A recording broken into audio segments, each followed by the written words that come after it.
নমস্কার বন্ধুরা, এক্সপ্লোরার সৈকত অফিসিয়াল চ্যানেলে সকলকে স্বাগতম।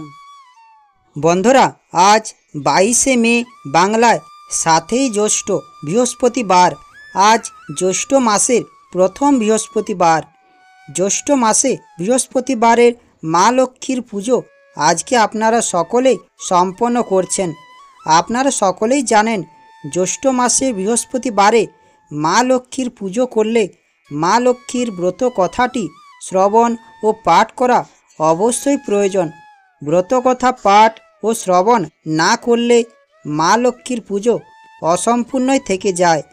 সেই জন্য আজকের দিনে আপনারা একবার হলেও শ্রবণ করুন জ্যৈষ্ঠ মাসে মা লক্ষ্মীর ব্রত কথাটি।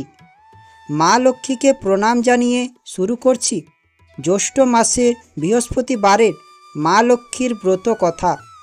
ওম বিশ্বরূপস্য ভজ্জাসি পদ্মে পদ্মালয় শুভে সর্বত পাহি মাং দেবী মহালক্ষ্মী নমস্তুতে। জয় মা লক্ষ্মী, জয় মা লক্ষ্মী, জয় মা লক্ষ্মী। বন্দমাতা বিষ্ণুপ্রিয়া ক্ষীরোত্তনয়া তিলোত্তমা পালা গাহি দেহ পদছায়া। গদাধর নাম তার বিদর্ভ নগরে, 7 পুত্র 7 বধূ লয়ে বাস করে। ছোট পুত্র বধূ তার ছিল লক্ষ্মীমন্ত, আর 6 বধূ ছিল বড়ই অশান্ত। 6 জায়ে মিলি সদা করে অনাচার, ক্রমে ছাড়খাড় হয় সোনার সংসার। অবশেষে হেন দশা উপস্থিত হলো, 7 ভাই ভিক্ষা করি ঘুরিতে লাগিল। ছোট বউ তিলোত্তমা ছিল পিতৃ ঘরে, স্বামী গৃহে আসি হইল বিস্মিত অন্তরে। গৃহ মধ্যে গর্ত দেখি স্বামীরে বলিল, গৃহ মাঝে গর্ত কেন আমারে তা বলো। স্বামী কয়, ওই সব গর্তের মধ্যেতে সবাই আহার মোরা করি যে উহাতে। 7 ভাই মিলি ভিক্ষা করি দ্বারে দ্বারে, যাহা পাই ঘরে আনি করি যে আহার। স্বামী বাক্যে তিলোত্তমা বলিল তখন, আমি যাহা বলি নাথ করহ শ্রবণ। 7 ভাই ভিক্ষা করি যাহা কিছু পাবে, আনিয়া সকল দ্রব্য মোর হস্তে দিবে। শুনি 7 ভাই মিলি ভিক্ষা করতে গেল, তিলোত্তমারে আনি সব দ্রব্য দিল। লক্ষ্মীশ্বরী তিলোত্তমা করিল রন্ধন, নানা দ্রব্য রাঁধি সবে করালো ভোজন। যতন করিয়া 6 জায়ে খাওয়াইল, তিলোত্তমা সব শেষে ভোজন করিল। এই রূপে একে একে দিন কেটে যায়, সকলের প্রিয় পাত্রী তিলোত্তমা হয়। তারপর তিলোত্তমা গর্ভবতী হল।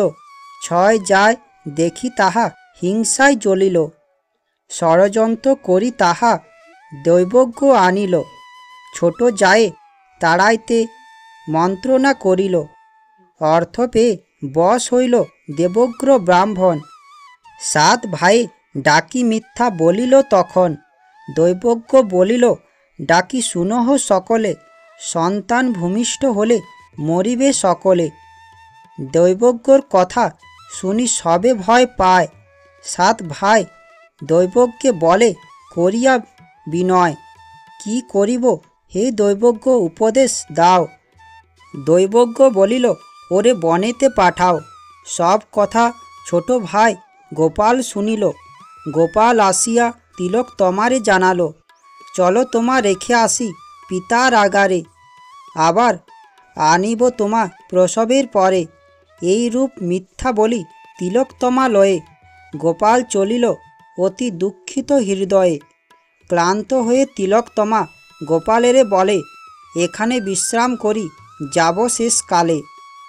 স্বামী কোলে মাথা রাখি সতী ঘুমাইল, নিদ্রা গেল তিলোত্তমা গোপাল পালালো। নিদ্রাভঙ্গে তিলোত্তমা না দেখি স্বামীরে, কোথা প্রাণনাথ বলি ডাকে উচ্চ স্বরে। আকস্মাৎ দৈব বাণী তিলোত্তমা শুনে, উতলা হইও না সতী ধৈর্য ধরো প্রাণে।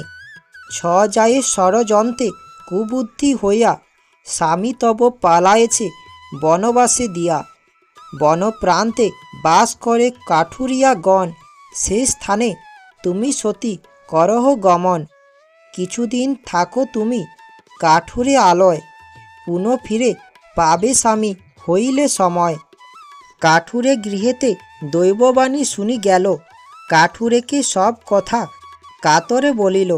শুনিয়া কাঠুরে বলে চিন্তা নাহি মাতা, যতদিন খুশি তুমি বাস করো হেতা। শুনি তাহা তিলোত্তমা সেথা করে বাস, কাঠুরের পত্নীর ছিল গর্ভ 5 মাস। উভয়ের একদিন পুত্র পশিবিল, পুত্রে দেখিয়া মুখ আনন্দিত হইল। পুত্র নাম তিলোত্তমা রাখে গুণধর, কাঠুরে পুত্রের নাম সদানন্দ বর। গুণধর কাঁদে সবে মুক্তা ঝরে পড়ে, দেখিয়া কাঠুরে তাহা লোভে জ্বলে মরে। একদিন কাঠুরে সুযোগ বুঝিয়া গুণধরে চুরি করে নিজ পুত্র দিয়া। প্রাতে উঠি তিলোত্তমা করে হাহাকার, কোথা গেল গুণধর সন্তান আমার। সতীর ক্রন্দনে লক্ষ্মী ব্রাহ্মণের বেশে, আসি দর্শন দিল তিলোত্তমার পাশে।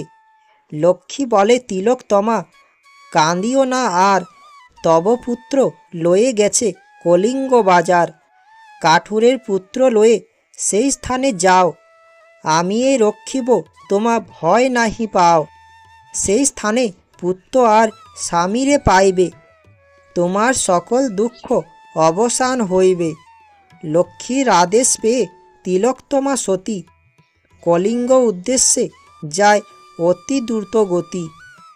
এদিকে সে কাঠুরিয়া লয়ে গুণধরে, মুক্তাহার ভেট দিল কলিঙ্গ রাজারে। ভেট পেয়ে মহারাজ দিব্যপুরী দিল, সে পুরীতে কাঠুরিয়া বসতি করিল। শিবের মন্দির এক করিয়া গঠন, শত শত দিন দুঃখী করায় ভোজন। 16 বৎসর গুণধর সবে হইল, সেই দিন তিলোত্তমার কলিঙ্গে আসিল। শিবের মন্দির দেখি বিশ্রাম কারণে, ক্লান্ত হয়ে তিলোত্তমা বসিল সেখানে। হেনকালে গুণধর সেখানে আসিল, তিলোত্তমায় দেখি বিস্মিত হইল। গুণধর আসি তারে জিজ্ঞাসা তখন, কি কারণে হেতা মাগো তব আগমন। মম পিতা করিয়াছে এই শিবালয়, অতিথি সৎকার মোরা করি যে হেতায়।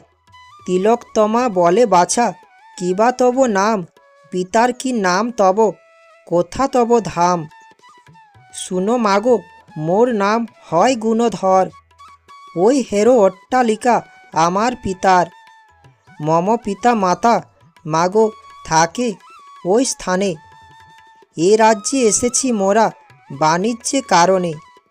এই রূপে দুজনে আলাপনা করে, নিজ পুত্র তিলোত্তমা বুঝিল অন্তরে। তিলোত্তমা এক দৃষ্টে দেখিতে লাগিল, গুণধর বলে মাগো কি দেখিছ বলো। তিলোত্তমা বলে পুত্র তোমারই কারণে, নানা দেশ খুঁজি শেষে এসেছি এখানে। ঝরিত মুক্ত তুমি করিলে ক্রন্দন, কাঠুরিয়া তাই তোমা করেছে হরণ। তোমারে করিয়া চুরি এসেছে এখানে, পুত্র বলি পরিচয় দেই সর্বজনে। গুণধর শুনি তাহা আশ্চর্য মানিল, গৃহে ফিরি কাঠুরেকে জিজ্ঞাসা করিল।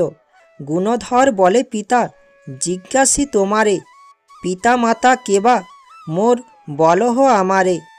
জ্যোতিষীর সনে মোর পথে দেখা হইল, তুমি মোর পিতা নও গনিয়া বলিল। সেই কথা শুনি মোর সন্দেহ হয়েছে, সত্য কথা বলো পিতা তুমি মোর কাছে। কাঠুরিয়া বলে পুত্র ইহা সত্য কথা, 5 মাস যবে তুমি মরে তোর মাতা। অনাথ দেখিয়া তোরে করেছি পালন, মিথ্যা নহে ওরে বাছা জ্যোতিষ বচন। শুনি তাহা গুণধর কাঠুরেরে কয়, মাতা মোর মরে নাই এসেছে হেতায়। তব পুত্রে সাথে লয়ে খুঁজিতে খুঁজিতে, এসেছেন তিনি এই কলিঙ্গ রাজ্যেতে। বিশ্বাস না হয় যদি চলো মোর সাথে, শিবালয়ে আছে বসে দেখাবো সাক্ষাতে।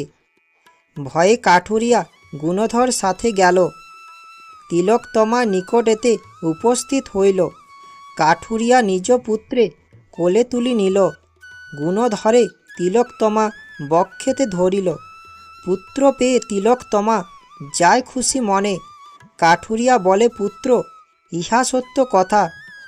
পথে দর্শন হইল লক্ষ্মীদেবী সনে, তিলোত্তমা আর গুণধরে সঙ্গে করে। উপস্থিত হইল তারা কানন মাঝারে, বিশ্বকর্মারে লক্ষ্মী স্মরণ করিল। ক্ষণমধ্যে বিশ্বকর্মা তথায় আসিল। লক্ষ্মী বলে বিশ্বকর্মা কর গঠন, দিব্য এক অট্টালিকা অতি মনোরম। আজ্ঞা পেয়ে বিশ্বকর্মা প্রাসাদ গড়িল, বাজার নগর গড় সব নির্মাইল। গুণধরে লক্ষ্মীমাতা দিল রাজটিকা, গুণধর রাজা হইল পড়ে যায় ঘটা। এদিকেতে 7 ভাই দুঃখে দিন চলে, যে অবধি ছোট বধূ বনবাসে দিলে। 7 ভাই ভিক্ষা করে পেটের জ্বালায়, কবু অর্ধাসনে কবু উপবাসে যায়। একদিন লক্ষ্মী দেবী গুণধরে কয়, এক সরোবর বাছা করো হয়ে থায়। লক্ষ্মী আজ্ঞায় গুণধর ঘোষণা করিতে, দলে দলে লোক আসে মজুর খাটিতে। 6 ভ্রাতা সহ গুণধর পিতা, লোক মুখে শুনিতে পাইলই 12টা। 7 ভাই মজুর খাটিতে তথা এলো, নিজ পতি তিলোত্তমা চিনিতে পারিল। গুণধরে বলে সতী এ তব পিতা, এদের প্রণাম করো হেঁটো করি মাথা। পরিচয় সবাকার পরস্পর হইল, তিলোত্তমা পাশে সবে ক্ষমা চেয়ে নিল। রাজ্য করে গুণধর পরম হরিষে, প্রজাগণে পালে রাজা পুত্র নির্বিশেষে। তিলোত্তমা উপাখ্যান শ্রীশঙ্কর ভনে, প্রণাম করো সবে লক্ষ্মী নারায়ণে। তিলোত্তমা উপাখ্যান হইল সমাপন, জয় জয় লক্ষ্মী মাতা বলো সর্বজন। বন্ধুরা, মা লক্ষ্মীর উদ্দেশ্যে প্রণাম জানিয়ে সমাপ্ত করছি জ্যৈষ্ঠ মাসে মা লক্ষ্মীর ব্রত কথা। জয় মা লক্ষ্মী, জয় মা লক্ষ্মী, জয় মা লক্ষ্মী। আশা করি জ্যৈষ্ঠ মাসের বৃহস্পতিবারে মা লক্ষ্মীর ব্রত কথাটি দেখে ও শুনে আপনাদের ভালো লাগবে। মা লক্ষ্মীর ব্রত কথাটি দেখে ও শুনে ভালো লাগলে আমার চ্যানেলটা সাবস্ক্রাইব ও লাইক করার অনুরোধ রইল। মা লক্ষ্মীর ব্রত কথাটি সকলের কাছে পৌঁছে দেওয়ার অনুরোধ রইল। ধন্যবাদ।